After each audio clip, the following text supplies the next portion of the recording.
Toujours en bref, monsieur le maire, dites-nous pourquoi vous avez boycotté la visite d'un ministre, vous avez boycotté la visite de madame El Khomri, ministre de l'Emploi. Lundi 18 janvier, elle se rendait à un centre de formation de votre ville. C'est pas très républicain en plus de pas être très poli. Alors pourquoi cette attitude ? Ce n'est pas habituel parce que j'ai reçu au moins c'est moins qu'on puisse dire. J'ai reçu 6 ministres, dont le Premier ministre, et j'en recevrai encore d'autres, quelles que soient les couleurs politiques, parce qu'effectivement, l'accueil républicain doit être de mise. Et alors pourquoi cette exception ? Je me suis senti déchargé de cet accueil républicain parce que la ministre ne tient pas ses engagements et je trouve ça méprisant pour l'élu que je suis, mais aussi pour la ville.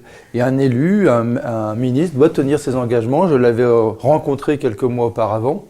Et malgré les promesses faites de diriger des crédits de droit commun pour les associations qui n'avaient pas eu assez de crédits, cela n'a pas été tenu. Donc vous étiez en colère. Bon, mais vous l'avez dit vous-même, c'est une première à Gennevilliers. Jusqu'ici, tous vos prédécesseurs ont reçu les ministres, accord ou pas accord. Votre prédécesseur, Jacques Bourgoin, il a apprécié votre geste ? Oui, je crois qu'il est d'accord avec moi. D'ailleurs, il nous est arrivé aussi de manifester pour empêcher Nicolas Sarkozy de rentrer dans la ville. Il me semble qu'il était ministre de l'Intérieur et qu'il n'a pas réussi à rentrer.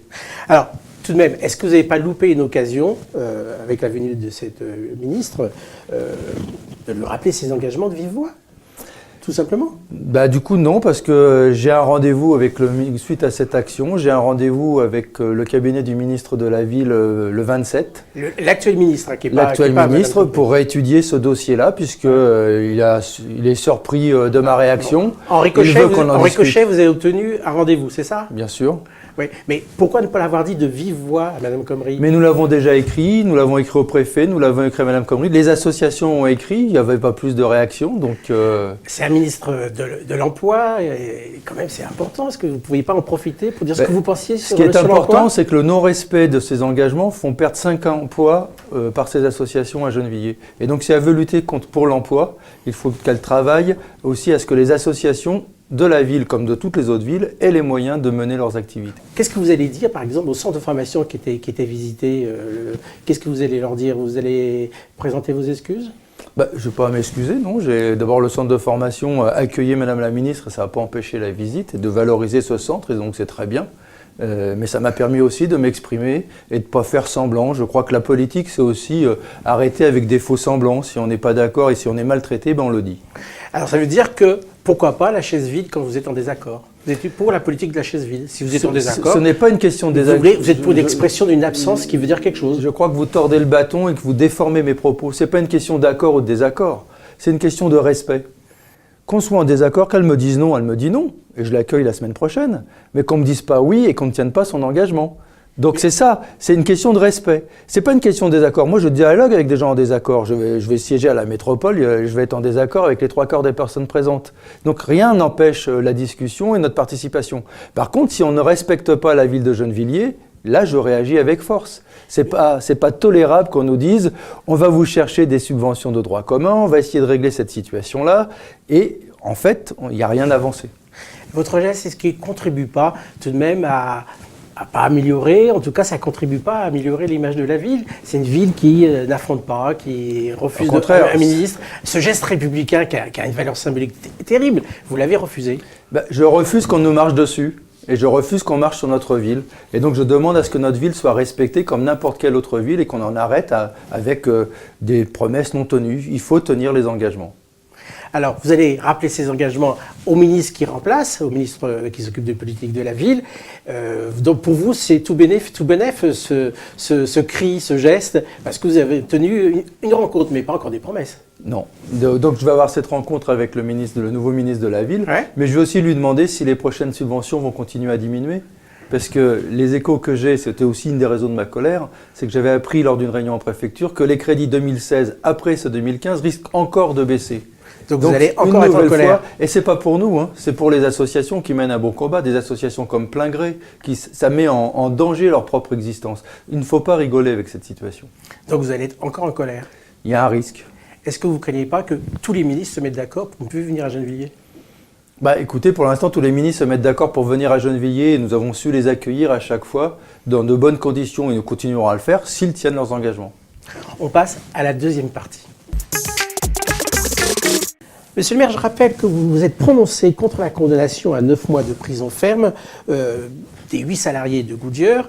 Là encore, après Air France, là encore, est-ce que vous êtes dans votre rôle de vous prononcer sur des conflits sociaux?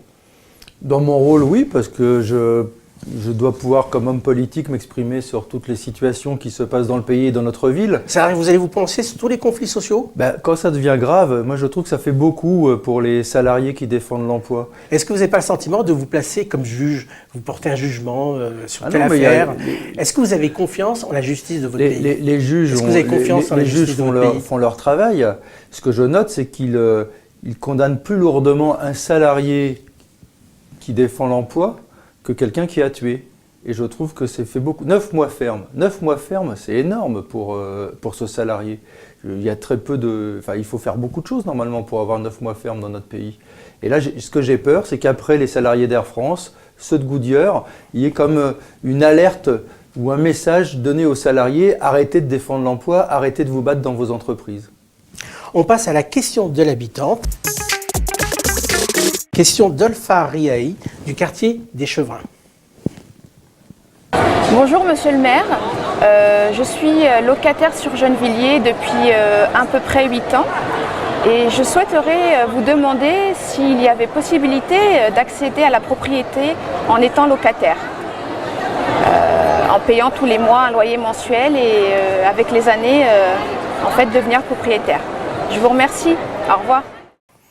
Alors, aider à ce que chacun devienne propriétaire, les locataires d'habitat social, les locataires d'habitat social, transformer le loyer en crédit pour pouvoir devenir propriétaire. Ça vous dit? Alors, s'il s'agit de vendre des logements sociaux, c'est non. Nous ne souhaitons ça pas. veut dire ça, vendre des logements sociaux. Nous ne souhaitons pas et nous ne vendrons pas de logements sociaux parce qu'il y a besoin de logements sociaux. Et en plus, l'expérience prouve que ça finit en copropriété dégradée ensuite. Donc, ce n'est pas une bonne expérience. Par exemple, mais vous comprenez que les personnes qui, tous les mois, versent une certaine somme, plusieurs centaines d'euros, préfèrent se dire, plutôt que ce soit perdu, ça sera pour l'avenir. Bien sûr, mais ça peut aussi s'appeler un crédit, pas forcément un loyer. Donc, pour ce qui est vendu logement social, c'est non.